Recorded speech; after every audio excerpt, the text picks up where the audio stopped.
Olá, o Saber Direito Profissão começa agora. O programa que te ajuda a entender as diversas áreas do direito de uma forma simples e didática. O curso desta semana foi sobre Direito Processual Civil, mais especificamente sobre mandados de segurança. E quem deu essas aulas pra gente está aqui hoje comigo é o professor José Henrique Mouta, que eu recebo para um bate-papo. Seja muito bem-vindo aqui ao nosso programa, professor. Muito obrigado, Mariana. É um prazer estar aqui com vocês para conversar sobre direito. Que bom. Vamos falar um pouquinho sobre as aulas, que eu fiquei curiosa e também os alunos devem ter dúvida, né? A qual família pertence o mandado de segurança? É constitucional, é direito processual civil, é administrativo? É belíssima colocação. Essa é uma dúvida de quase todo aluno, quase todo estudante. O mandado de segurança, a rigor, ele é uma ação constitucional. Isso nós discutimos bem nas nossas aulas. Ele é uma ação que tem previsão na Carta Constitucional e ele se aplica a vários ramos. Então, quem escreve sobre mandado de segurança é o professor de administrativo, é o professor de processo civil, é o professor de direito constitucional. Então, é um dos assuntos mais bonitos, eu sou suspeito para falar que eu amo o mandado de segurança, é um dos assuntos mais bonitos da ciência do direito, exatamente porque ele transita em várias áreas. E tem uma dúvida, assim, pertinente a todos os alunos quando o tema é mandado de segurança? Sempre tem. Quando cabe mandado de segurança? Eu costumo dizer quando a pessoa tem dúvida sobre qual é o instrumento cabível, a primeira lembrança que ele tem é: cabe mandado de segurança. Tá certo. Bom, a gente veio aqui para bater papo, as aulas estão lá no YouTube, se você quiser rever, nosso canal TV Justiça Oficial. Professor, quero saber um pouquinho de você. Já vi pelo sotaque que não é aqui de Brasília, de onde você é? Eu sou nascido em Belém do Pará. Ah, que bacana. Cresceu lá? Cresci lá e estou morando há 3 anos em Brasília. E como é que o direito entrou aí na sua vida? Desde pequenininho já sabia? Teve uma influência de parente? Na verdade, eu digo que eu sou o patinho feio da família, porque meu pai é engenheiro, minha mãe é médica. E dos meus 4 irmãos, 2 são engenheiros, 1 é médico. Ou seja, e eu fui você fazer não seguiu. direito. Onde está a explicação? Eu acho que é isso aqui. A gente gosta de falar, gosta de ler, gosta de polemizar e gosta de trabalhar nos institutos jurídicos. Então, eu fugi das exatas e fugi das biológicas. Eu fui para as ciências humanas mesmo. Professor, e o direito também foi a sua primeira e única opção no vestibular? Mariana, na verdade, eu logo na minha época era 2º grau e a minha paixão era história. Então, eu fiz aqueles exames de aptidão e encaminhou para eu fazer história. Só que ao lado de história também encaminhou geografia. Então, fiquei na dúvida história e geografia, mas em razão de conhecer muitos advogados, eu me apaixonei pelo direito e fiz vestibular única e exclusivamente para direito, única e exclusivamente na Universidade Federal do Pará. Que bom. Foi onde eu tive a honra, o prazer e eu sou muito grato pelos meus estudos que fiz na Universidade Federal do Pará, onde eu fiz graduação, mestrado e doutorado. Eu ia tudo falar na sobre Universidade isso agora. Federal do Pará. É interessante, trilhou uma história lá dentro, né? O mestrado foi em qual área, professor? A nossa área lá na Universidade Federal do Pará é uma análise de direito constitucional. Então eu, como gosto de processo, eu trouxe para o processo uma discussão também de direito constitucional. Então foi processo constitucional. E o doutorado? Também na Universidade Federal do Pará, também numa análise de direitos fundamentais e de um processo constitucional, onde eu tive a oportunidade de escrever sobre um outro instituto que eu gosto bastante. Quem sabe um dia eu vou falar aqui com vocês também na TV Justiça, que é sobre coisa julgada. Olha, então essa foi a minha tese de doutorado junto à Universidade Federal do Pará. E agora está no pós-doc? Já terminei o pós-doc. Na verdade, o pós-doc, o pós-doutorado, que nós chamamos de estágio de pós-doutoramento, eu fiz junto à Faculdade de Direito da Universidade Clássica de Lisboa. E já tive a oportunidade de terminar. E já estou pensando o que eu vou fazer pela frente. Não para, professor. Aqueles que estão nos assistindo, vai aí um recado, né? A gente não termina os estudos. O estudo é uma árvore que você vai subindo degrau a degrau, galho a galho, até você chegar no ponto máximo. Pergunte qual é. Não existe ponto máximo. O horizonte, o céu é o limite. Interessante a gente falar disso, professor, porque às vezes o aluno que está recém-formado assistindo a gente assusta, né? Mestrado, doutorado, pós-doutorado. É uma responsabilidade muito grande, com certeza tem que se abdicar de muita coisa, né, para dar conta. E acho interessante também essa questão de fazer fora do Brasil. Tem muita oportunidade, às vezes o aluno tem até medo, receio, fala, não dou conta, não é para mim. Como é que foi esse processo lá em Lisboa? Na verdade, eu fiz o mestrado e o doutorado no Brasil, na Universidade Federal do Pará. Mas eu aproveito a sua pergunta para dizer que temos excelentes mestrados e doutorados no Brasil. Esse nosso aluno que está assistindo o programa, ele pode ficar tranquilo que nós temos grandes instituições de pontuação 4, pontuação 5 no Brasil. Mas se ele pensar em fazer no exterior, nós temos também maravilhosas instituições em Portugal, na Espanha, na Itália, na Alemanha, na Inglaterra, que normalmente abrem vagas para brasileiros. O processo é muito difícil? É um processo continuado de pesquisa na internet, pesquisa na abertura de calendário para inscrição, mas relativamente um processo de avaliação onde você tem que ser avaliado pelo seu projeto e, eventualmente, em alguns lugares, uma prova. Perfeito. Professor, você também é membro da Academia Paraense de Letras Jurídicas. Eu acho que poucas pessoas conhecem que existe uma Academia de Letras Jurídicas. Eu queria que você contasse também um pouco desse projeto. Mariana, é outra coisa que nossos alunos devem saber. Nos estados da federação, quase todos os estados, nós temos a Academia Paraense, no caso do Pará, ou maranhense, ou baiana, ou cearense, ou carioca, de letras jurídicas, onde o processo é semelhante à Academia de Letras, onde há a vitaliciedade, onde você se candidata, onde há eleição e onde você passa a ser tratado como membro vitalício das academias. Então, temos a Academia Brasileira de Letras Jurídicas também. Qual que é o papel, professor, dessa academia? Fomentar o estudo do direito, discutir a importância do saber jurídico, fazer um diálogo entre as várias carreiras que fazem parte das academias.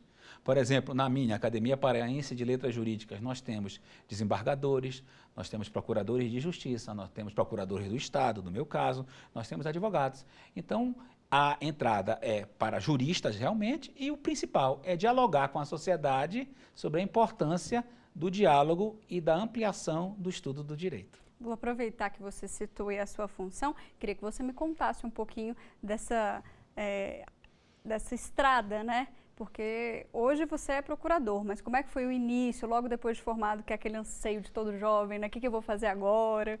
É verdade, eu fico muito tranquilo de falar isso, porque também sou professor, tenho muitos alunos que estão no 8º, no 9º, no 10º semestre. Te perguntam isso, né? E perguntam todo dia. Primeiro, porque a palavra procurador tem vários ênfases, né? Tem procurador da República, tem procurador do Trabalho, que fazem parte do Ministério Público, tem procuradores dos estados, que são advogados dos estados, tem procurador do Distrito Federal, que é advogado do Distrito Federal, tem procuradores da República, que eu já mencionei. A palavra procurador, procuradores dos municípios. Então, o que é o procurador do Estado? Em poucas palavras, advogado do Estado e da sociedade de cada estado ou ente federativo. Então, todos os estados têm os procuradores do Estado, dos estados, e o Distrito Federal também. Inclusive, a nossa associação é a Associação Nacional dos Procuradores dos Estados e do Distrito Federal. E eu estou fazendo agora 22 anos de carreira, comecei cedo, me formei com 22 anos, com 23 anos eu fui procurador federal, lotado no INCRA. Jovem. No INCRA, lotado em Brasília. Foi o primeiro concurso? Não, dos procurador federal acho que teve algum, não recordo bem, mas acho que teve um concurso anterior. Em 97, eu formei em 95 para 96, em 97 eu fui procurador federal, junto ao INCRA, né, Instituto Nacional de Colonização e Reforma Agrária. Transitei entre Brasília e o Pará, e em 98 eu fiz concurso para a Procuradoria do Estado do Pará, ficando no Estado do Pará 20 anos e praticamente 20 anos, e eu estou há 3 anos, com muita honra, representando o nosso estado do Pará, junto à atuação nos tribunais aqui do Distrito Federal. Que legal. Professor, mas é um caminho também que não é fácil, né? Como é que foi foram esses dias, né, de estudo, de dedicação? Você passou super jovem, então, durante o ensino da graduação, você já pensava nisso, numa carreira pública? Já estudava para isso? Isso facilitou? No meu caso, eu sempre quis ser procurador do Estado. Era um sonho? Era um sonho que é influenciado por onde eu estagiei. E aí eu aproveito a sua pergunta para dizer, é imprescindível que o aluno da graduação procure um estágio com uma vivência prática, seja em escritório de advocacia, seja no Ministério Público, nas procuradorias dos estados, do Distrito Federal. É importante porque ele vai começando a ter a noção do que ele quer ser, entre aspas, quando crescer. Então, eu lá pelo 3º e 4º semestre, já atuando como estagiário em escritório de procuradores do Estado. Naquela época os olhos já brilharam. Eu quero ser isto quando crescer. Então, eu fiz outros concursos, sim. Fiz concurso da Procuradoria, não passei. Isso faz parte. Aproveito sua pergunta para dizer isso. Legal. Faz parte. Não ser aprovado faz parte do jogo. A vida é cada vez mais difícil. Nos dias de hoje, os concursos são nacionalizados. Ou seja, você tem concursos com 3, 4 mil candidatos, porque a inscrição é na internet, e pelas várias formas de acessibilidade eletrônica, vai gente do Brasil inteiro fazer.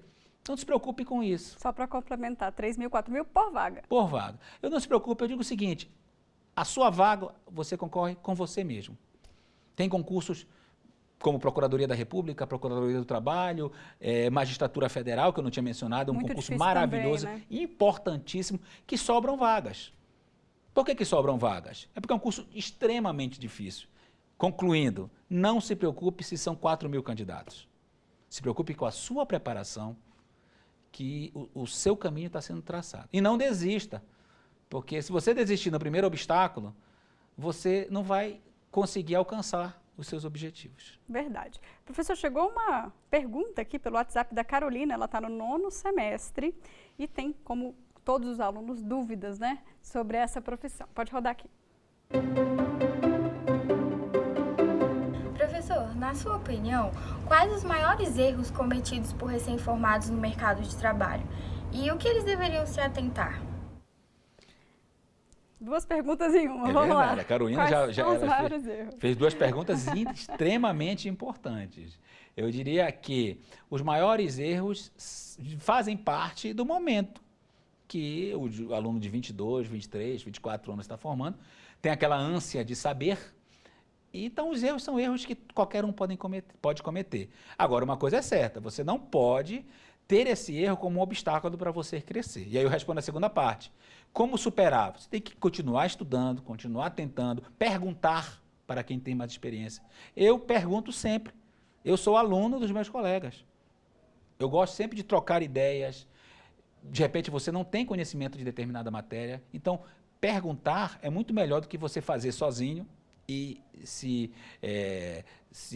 comprometer numa qualidade do trabalho. Então, eu iria responder isso para a Carolina. Legal. Seus alunos também te procuram muito para saber em relação a qual área específica do direito seguir? Porque é tão amplo, né, professor? Ao longo do semestre você vê tanta opção. Com certeza, né? Na minha disciplina, que é Teoria do Processo, até processo civil, você acompanha o aluno desde o 3º semestre até muitas vezes ao 9º, no caso da Carolina, que é 9º semestre. Uhum. Então, é natural, primeiro, você vê a mudança do perfil do aluno do 3º semestre, que é aquele que acha que o direito é unitário, que ele vai poder fazer tudo, e o aluno do 9º ou 10º, que já querem uma especialização. Eles já querem ir para o penal, para o trabalhista, para o eleitoral, para o civil. Então, eu costumo dizer que o aluno vai amadurecendo no decorrer dos semestres. Ele mesmo vai dizer em que área ele vai seguir. É muito melhor ele mesmo se dedicar para um concurso, por exemplo, que exija penal, que ele gosta de penal, do que ele fazer concursos genéricos de trabalho, de eleitoral, e ele não vai ter êxito, ou ele vai ser um profissional triste, porque ele está atuando numa área que não é uma área que ele tem grande aptidão. O Saber Direito Profissão vai por um rápido intervalo, não saia daí.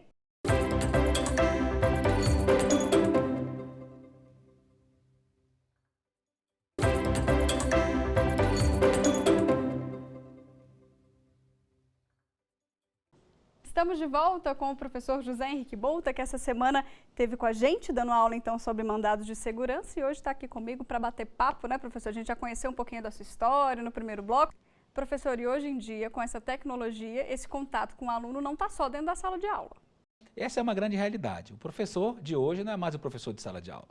O professor de hoje é o professor que está na rede social, que está no Instagram, que está no WhatsApp. Eu sou da época do Orkut, talvez ninguém que esteja assistindo a gente lembra do Orkut, verdade. Mas, sem sombra de dúvidas, hoje o uso da tecnologia faz com que, de um lado, você esteja em vários lugares e, de outro, para esse aluno que está fazendo o concurso, torna o concurso muito mais difícil, porque o estudo se torna muito mais democrático para todos aqueles que têm a oportunidade de buscar nas redes sociais, por exemplo, o canal do YouTube, do TV Justiça.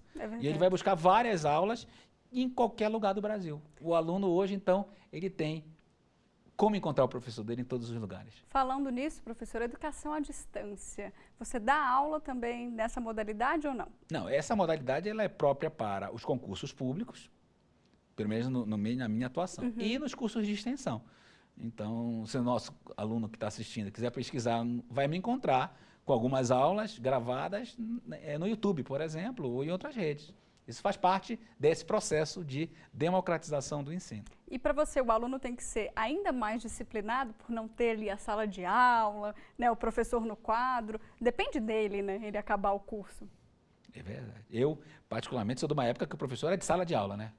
Hoje em dia, os cursinhos, concursos, preparatórios, cursos de extensão, são ou telepresenciais ou na internet. Então, tem que mudar o perfil. Mas o nosso aluno hoje de 20, 22 anos está muito mais acostumado com isso do que eu que não vivi isso. Por exemplo, PJE é uma tecnologia que os mais velhos têm dificuldade, mas os mais novos, não. Eu dou o exemplo do meu filho, mais novo, que tem 8 anos, e maneja o celular melhor do que eu, por causa da facilidade. Então, esse aluno hoje tem essa facilidade. Talvez ele não tenha tanta dificuldade com o estudo via internet, se ele se comparar com um aluno 20 anos mais velho do que ele. É verdade. Professor, vamos falar um pouquinho sobre o mercado de trabalho, que está todo mundo curioso para saber, né? O aluno que sai aí da faculdade, se forma, está doido para trabalhar. Nessa área que a gente falou essa semana aqui, de Direito Processual Civil, que foi mais focado em mandado de segurança, aonde que cabe essa profissão? É na advocacia privada? É na advocacia pública? Fala um pouquinho das opções que esse aluno tem. Durante as aulas, eu até tive a oportunidade de explicar um pouco melhor.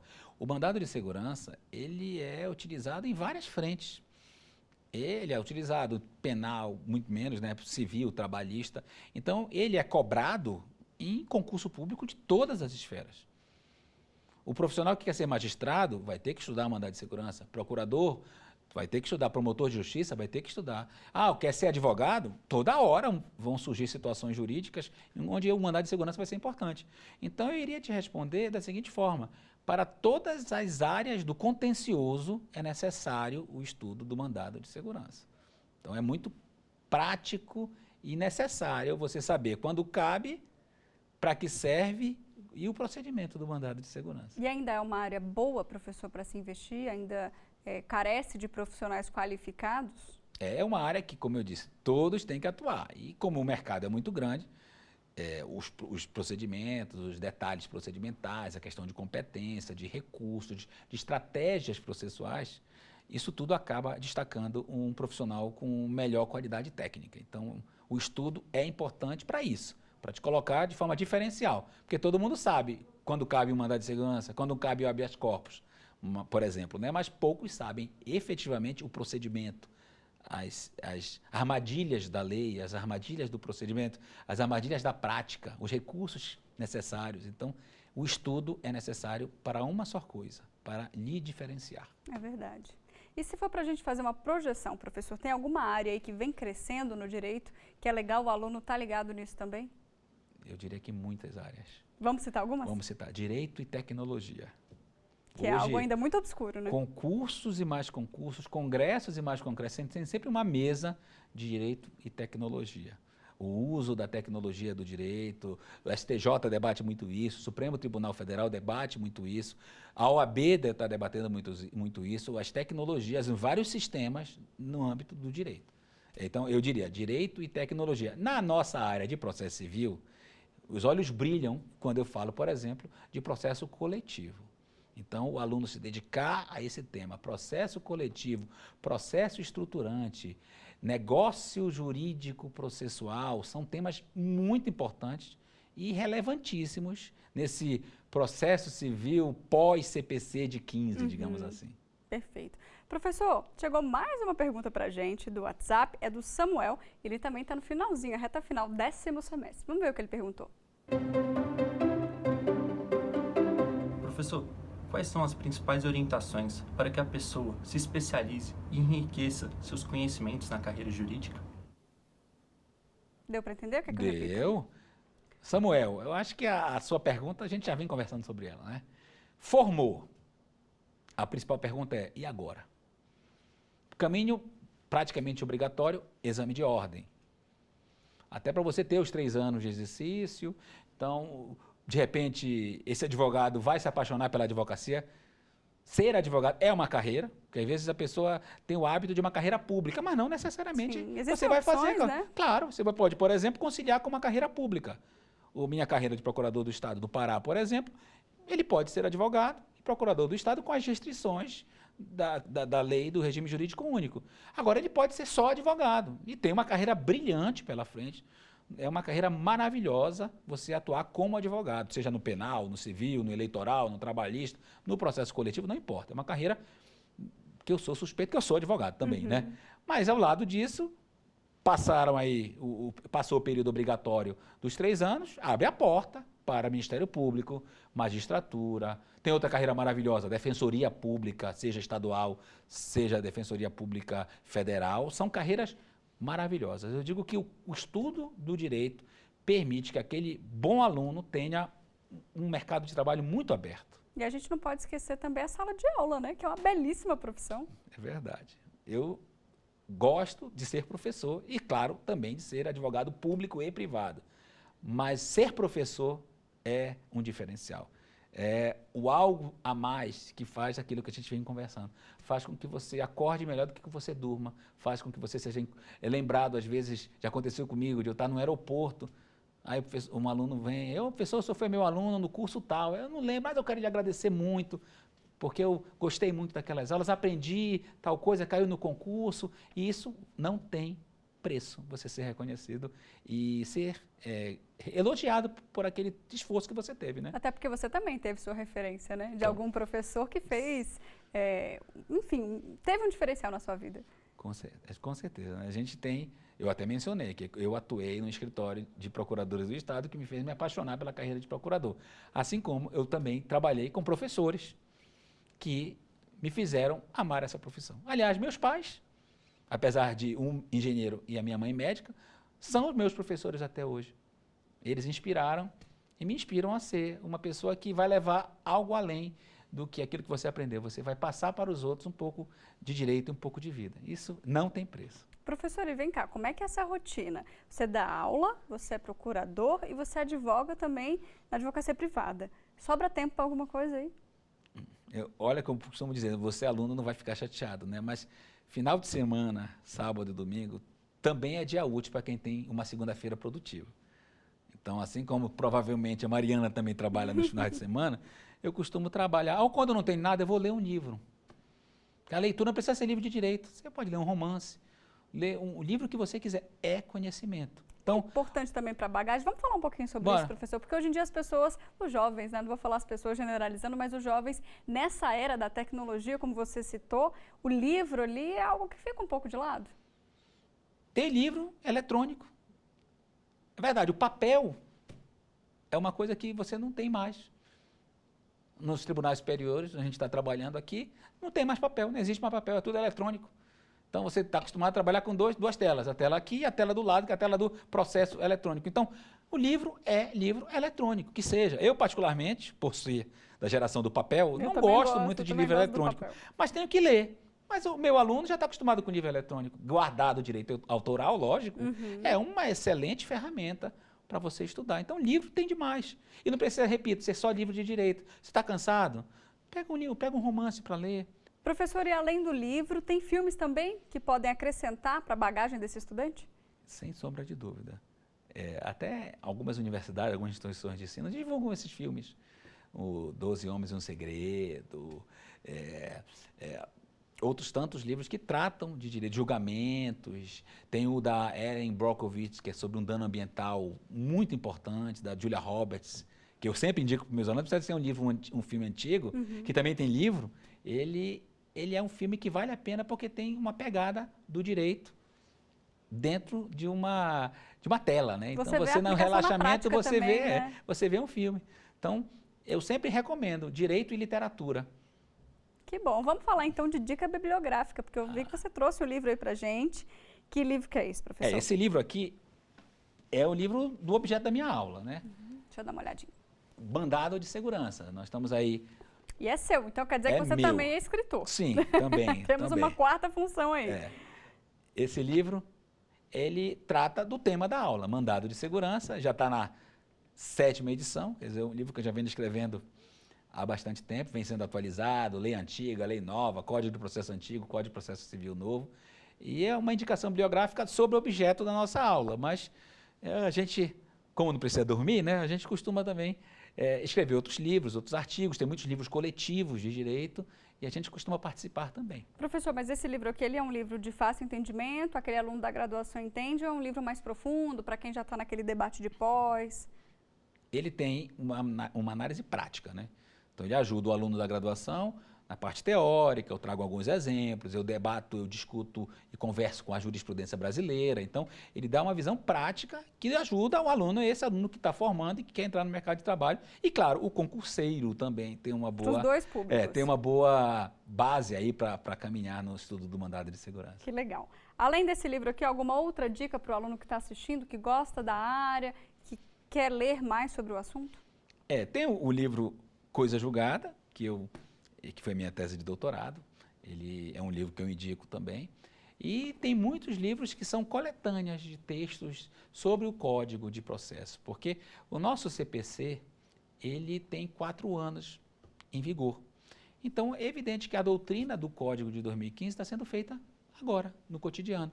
Então, tem muitas coletâneas. Eu posso indicar as coletâneas sobre negócio jurídico processual, coletâneas sobre tutelas provisórias, sobre recursos no processo civil.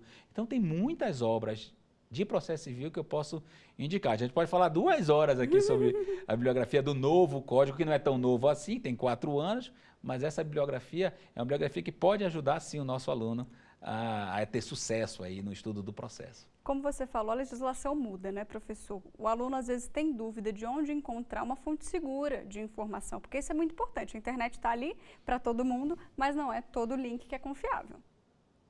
Eu diria o seguinte, como eu falo em sala de aula, hoje não se pode fechar os olhos para a jurisprudência. Então, eu falo isso em sala de aula. Aluno, você vai buscar a base doutrinária, mas pesquise o que o Supremo está decidindo agora. Pesquise o que o STJ está decidindo agora. Porque como o código é relativamente novo, as discussões, os debates estão surgindo agora. E nós temos uma técnica no código que é de precedentes obrigatórios.